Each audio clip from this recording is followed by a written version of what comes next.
that ended that period, and then that class was over. But anyways, that's all for now. Okay. Thank you so much.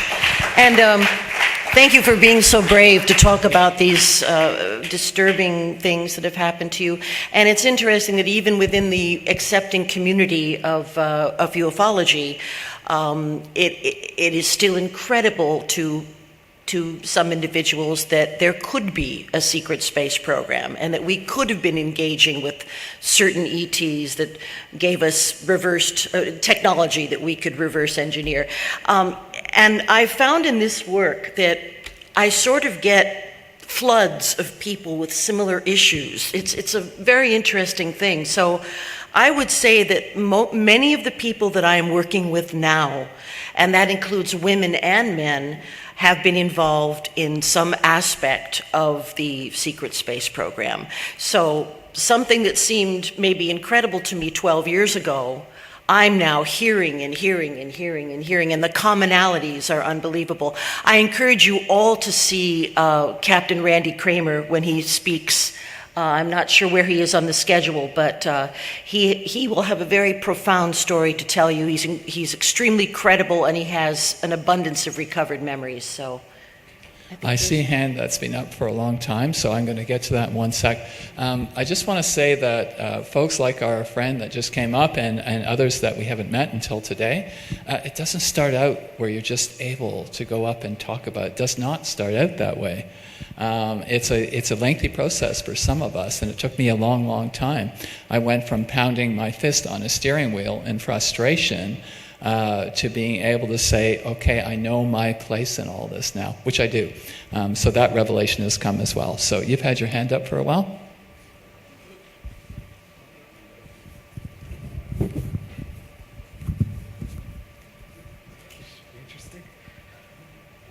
Hello, I'm Tanis Commanda.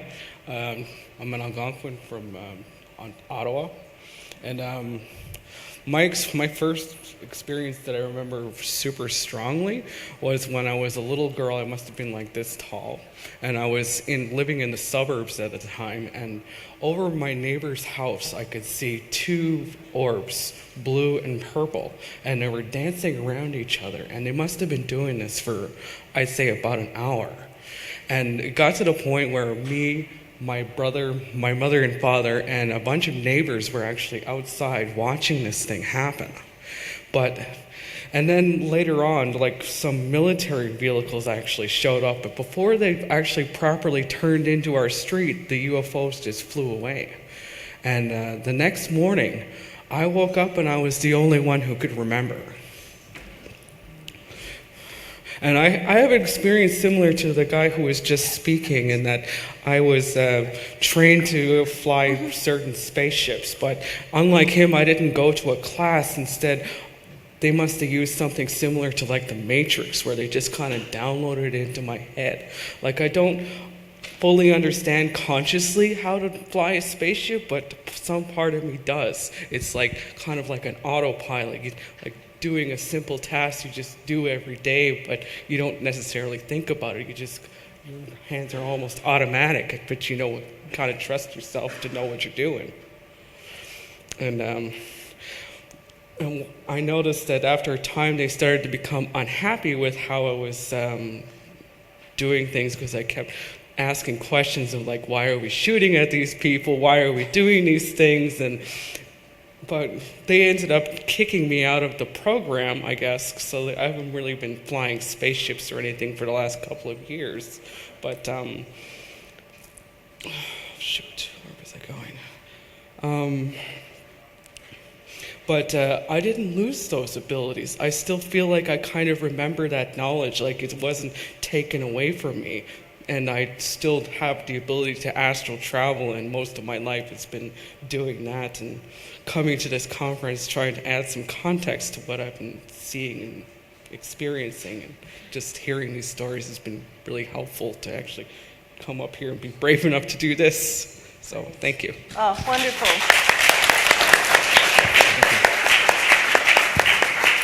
This blonde lady. I'm sorry? I was just going to say this lady has had her hand up for a long time. Okay. Okay, come on up. Folks, we've got maybe a little less than 10 minutes, so we're willing to go right to the end hearing other people's experiences. And we'll regroup tomorrow at 8 o'clock if you want to join us at that point. But for now. Yeah. And we'll answer a lot of questions. We didn't really do a Q&A. I'm sure many of you have questions about what I do or Wes's experience, and we'll get to that tomorrow morning. Go ahead, my dear. I'm Okay. sorry. I'm Evelyn. I'm from Ontario, up north, Algonquin Park area. When I was a little child, I used to be afraid of the boogeyman in the closet. Now I understand what that boogeyman was. Later in life, around the age of 16, I noticed that something was different about me, and I didn't know what. I had always an interest in research of this whole issue, and what I found out lately in the last few years, based on what's been happening to my body, I had 10 years where my navel was leaking, so I went through some hypnosis and I found out I was part of a harvesting program. I've also found out I've been in the secret space program for 25 years. As I was growing up, the name Diana always kept popping in my head. If I wanted to change my name from Evelyn to something else exotic, and this name Diana kept popping up, and I thought it's not very exotic. But it was my name in the secret space program. That's what they called me. I was also an assassin, and I was also a scientist. I've worked on the moon. I had a really good memory about that.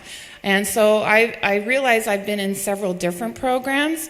I have in my backyard a portal. I also have an Arcturian spaceship because I've made a contract for them to come and go, apparently.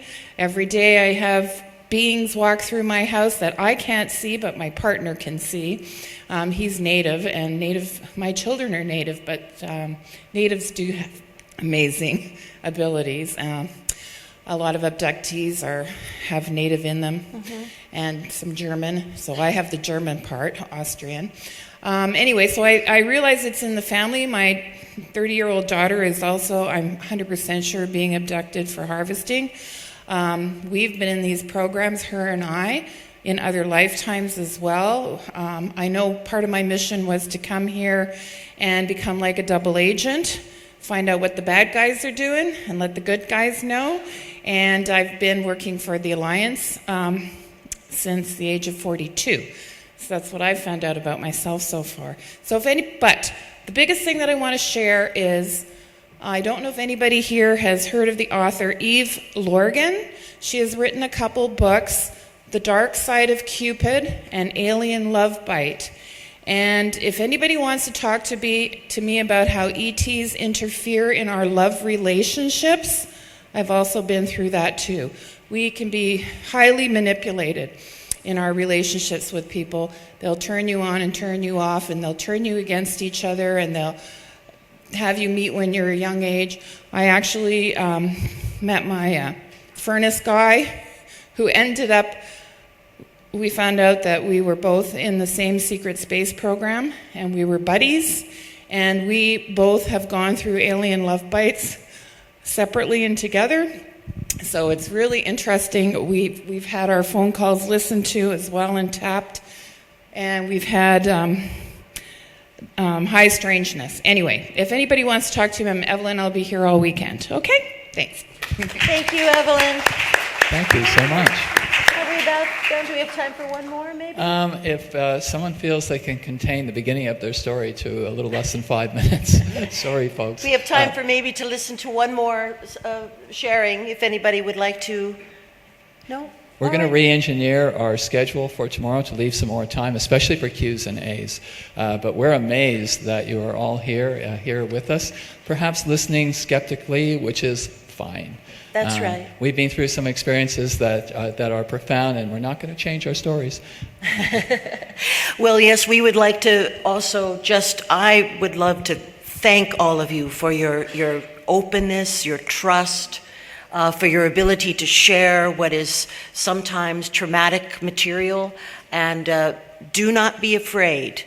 Do not be afraid. And I'm around if you want to speak to me during the conference at any point, as is Wes. And we'll be back here tomorrow morning at 8 o'clock, and we'll be taking some questions and answering. And if there's time, I'm going to do a little mini hypnosis session. Okay? Thank you so much, folks. Enjoy the conference. Thank you. Thank you.